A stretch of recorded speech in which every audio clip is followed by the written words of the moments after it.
First ever factory outlet Mukunda jewellery KPHB Kothapet Khammam Somajiguda Hanamkonda. నమస్కారం, మీరు చూస్తుంది సుమన్ టీవీ. నేను మీ కీర్తి. నాతో పాటు ప్రముఖ ఆధ్యాత్మికవేత్త అనంతలక్ష్మి అమ్మగారు ఉన్నారు. నమస్తే అమ్మా. నమస్తే తల్లి. సంక్రాంతి హాలిడేస్ అయిపోయాయి. అవునమ్మా. మీకు హాలిడేసేనా? అంటే సుమారుగా అమ్మా, బాగా తిరిగి వచ్చాను. తర్వాత వచ్చాక పండగ హడావిడి. మరే హాలిడే ఇంట్లో ఆడవాళ్ళకు ఉండదమ్మా, అస్సలు ఉండదమ్మా. ఎవరు అర్థం చేసుకుంటారో ఏనాటికి అర్థం చేసుకుంటారు. అమ్మా, నాకు ఈరోజు ఒక డౌట్ వచ్చింది. తల స్నానం చేసే పూజ చేయాలా? అంటే పూజ ప్రతిరోజు చేస్తాం కదా, మరి తల స్నానానికి కొన్ని రోజులే ఎందుకు పెట్టారు? ఫర్ ఎగ్జాంపుల్ ఇంకో విషయం కూడా ఇందులో, ఇప్పుడు సాయంకాలం గుడికి వెళ్దాం అనుకుంటాము, ఉదయాన్నే స్నానం అది చేసేస్తాము, మధ్యాహ్నం నిండుగా భోజనం చేస్తాం, బీట వెజ్ ఆర్ నాన్ వెజ్. అప్పుడు ఏంటి పరిస్థితి? గుడికి అసలు వెళ్ళకూడదు. అలాగా నిండుగా భోజనం చేసి వెజ్ అయినా నాన్ వెజ్ అయినా మళ్ళీ అప్పుడు తల స్నానం చేసి వెళ్ళాలా? అలాగా కమెంట్ బాక్స్ లో రకరకాల ప్రశ్నలు వస్తున్నాయి. అవన్నీ సేకరించాను, మీ ముందు పెట్టాను ఈరోజు.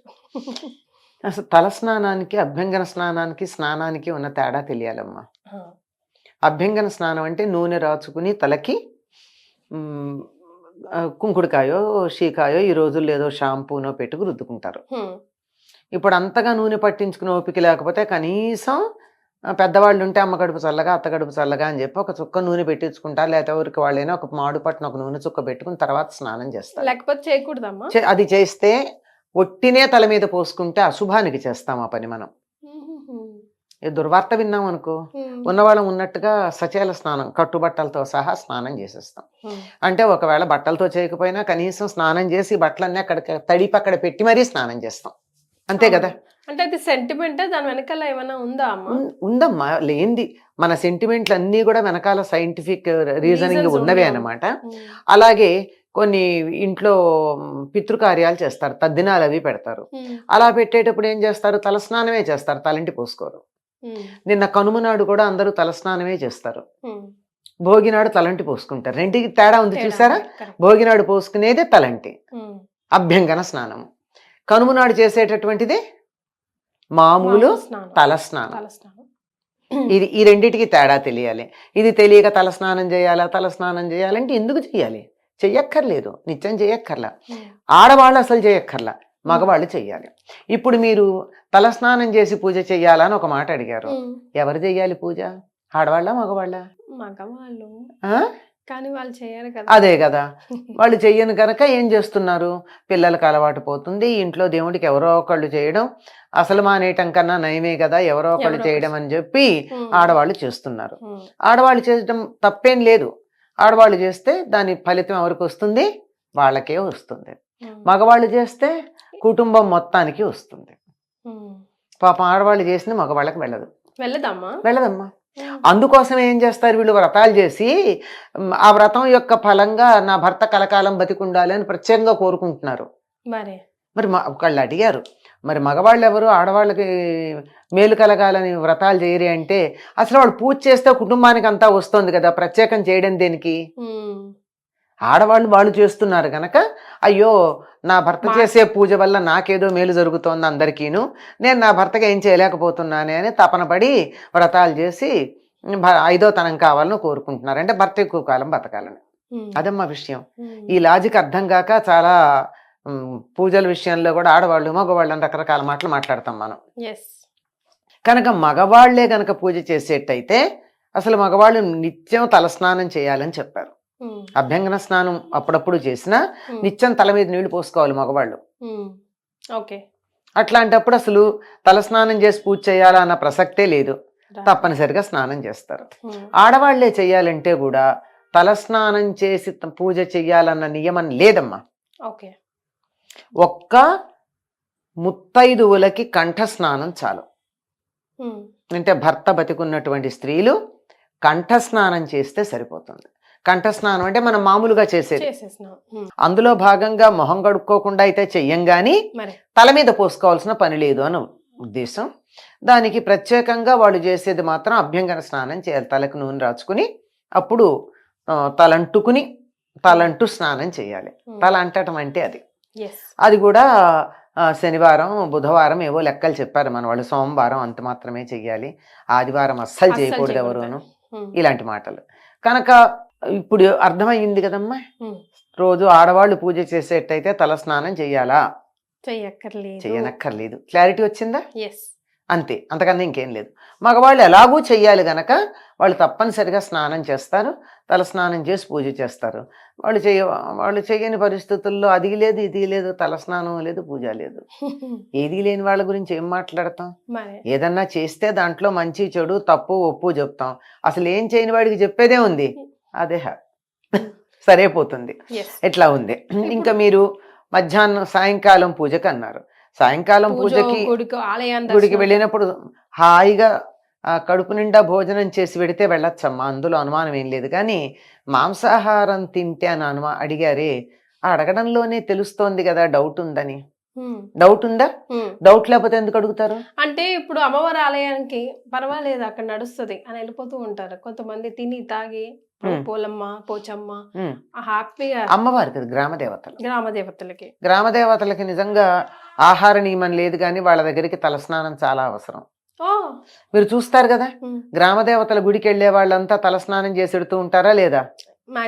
మాక్సిమం పెడతారు కదా. అదో పద్ధతి అనుకుంటారు. ఈ తిని తాగి అన్నది వాళ్ళ ఇష్టం అమ్మ, దానికి మనం చెప్పగలిగింది ఏం లేదు. వాళ్ళని మా ఇష్టం అని చేసేటటువంటి వాళ్ళకి సమాధానం లేదు. చేయొచ్చా చేయకూడదా అని అడిగిన వాళ్ళకి మాత్రమే సమాధానాలు ఉంటాయి. కానీ మా ఇష్టం వచ్చినట్టు చేస్తాం, చెయ్యొచ్చా అని అడిగితే మా ఇష్టం వచ్చినట్టు చేస్తామని నాకు చెయ్యొచ్చా ఎందుకు, నీ ఇష్టం వచ్చినట్టు చేసేసుకో. నువ్వు చేసే పనులకి మా ఆమోద ముద్ర అక్కర్లేదు. అది మంచి అయినా చెడైనా, మంచి చేసినా అక్కర్లేదు నువ్వు చేస్తున్నప్పుడు, చెడు చేసినా అంతకంటే అక్కర్లేదు. కానీ దేవాలయానికి వెళ్ళేటప్పుడు మాత్రం ఒకప్పుడు తప్పనిసరిగా పరగడుపున వెళ్ళమని చెప్పేవాళ్ళు. పరగడుపు అంటే ఏం తినకుండా వెళ్ళమని. కానీ ఇప్పుడు అది ఎవరు పాటిస్తున్నారు? ఏమన్నా అంటే మాకు మందులు ఉన్నాయండి, టాబ్లెట్లు వేసుకుంటున్నాం. నాకు ఆశ్చర్యకరమైన విషయం ఏమిటంటే థైరాయిడ్కి మందులు వేసుకుని మేము టాబ్లెట్ వేసుకున్నాం కనుక బ్రేక్ఫాస్ట్ చేయాలండి అని చెప్తున్నారు. థైరాయిడ్ పరగడుపున వేసుకోవాలి, దానికి తినాలని నియమం లేదు. కానీ వీళ్ళు తినడానికి థైరాయిడ్ టాబ్లెట్ వేసుకోవడం అన్నది వంకగా చెప్తూ ఉంటే అసలు ఇంత దొంగతనం ఎందుకు? ఆత్మవంచన దేనికి? నాకు టిఫిన్ తినాలి నుండి తిన్నాను అని చెప్పు, అంతేగాని మందులు వేసుకుంటున్నాను గనక తినాలని ఏం లేదు. బీపీ టాబ్లెట్లకు కూడా అక్కర్లేదు, కొంచెం తినాలి కదమ్మా. అక్కర్లేదు, కాఫీనో టీనో చాలు, అంతే. మరీ ఎక్కువ వేసుకుంటే తప్ప ఒకటో రెండో వేసుకునే వాళ్ళకి ఏం పర్వాలా. బేసిక్ రూల్ మనకు చెప్పిన రూల్ అయితే పడిగడుపునే వెళ్ళాలి గుడికి పరగడుపున పెడతాం. లేదు సాయంకాలం వెళ్ళామనుకో, మధ్యాహ్నం భోజనం అయిపోయింది కదా, 5-6 గంటలు అయింది కదా భోజనం అయ్యాక, ఏం పర్వాలేదు. వీలైతే మామూలు స్నానం చెయ్యండి, అది మంచిది, బట్టలు మార్చుకుని పెడితే చాలు. అంతకన్నా పెద్ద నియమేమీ అక్కర్లేదు. అంతే. ఇక్కడ ఉంటుంది. అసలు మనం ఏమనుకుంటున్నాం, ఇప్పుడు నేను అడిగేటప్పుడు మీరు అన్నట్టు కొంచెం అమ్మ నాన్ వెజ్ తిని గుడికి, అక్కడే అర్థమైపోయింది కదా. అడగడంలోనే తెలుస్తోంది కదా.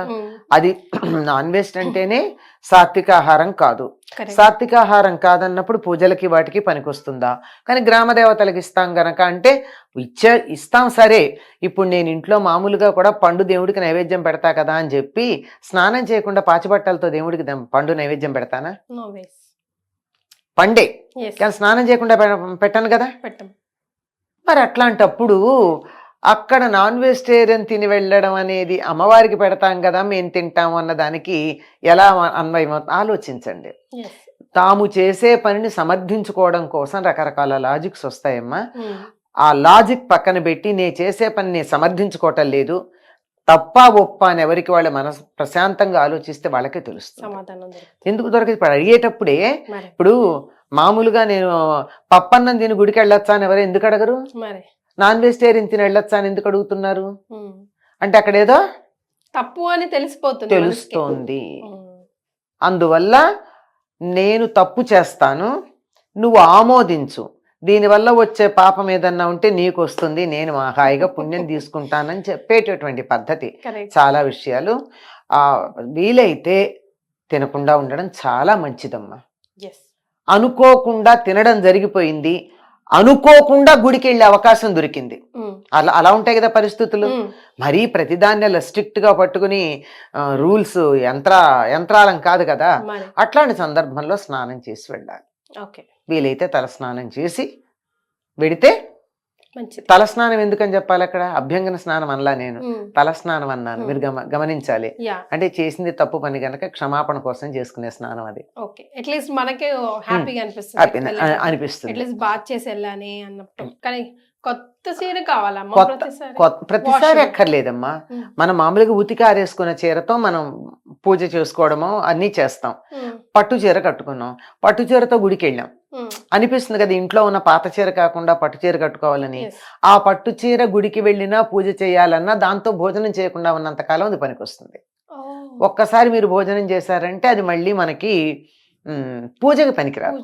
దీని వెనకాల లాజిక్ ఏముందమ్మా తెలీదు, కానీ భోజనం చేశామంటే ఒకటి ఆహారం తినడం అయిపోయింది కదా, అంచేత ఒక పూట ఎంగిలి పడ్డట్టు అయిపోతుంది అంతే, అంతకన్నా ఇంకేం కాదు. నాట్ రియలీ ఫ్రెష్ కాబట్టి మనం సాధారణంగా నాకు తెలిసి ఎవ్వరూ కూడా పట్టు చీరలు అవి కట్టుకుని కాలకృత్యాలకు వెళ్ళరు, మార్చుకుని ఎడతారు. అందువల్ల వాటికి దోషం లేదు. వాటితో గాని కాలకృత్యాలకు పెడితే ఉతకందే పనికిరాదు. అది కొత్త వాటి విషయంలో. పాతవైతే నేను నిన్న కట్టుకున్నాలే చాకలు తెచ్చింది మళ్ళీ ఇవాళ కట్టుకుంటానంటే కుదరదు. సో ఇలాంటి రూల్స్ కొన్ని పాటించి సింపుల్ అమ్మా. వాటి వెనకాల హైజీన్, అంతే, హైజీన్ తో పాటుగా క్యారీ అవుట్ అయ్యే నెగిటివిటీ, ఈ రెండింటిని దూరం పెట్టడం అంతే, అంతకన్నా. థ్యాంక్ యూ సో మచ్ అమ్మా.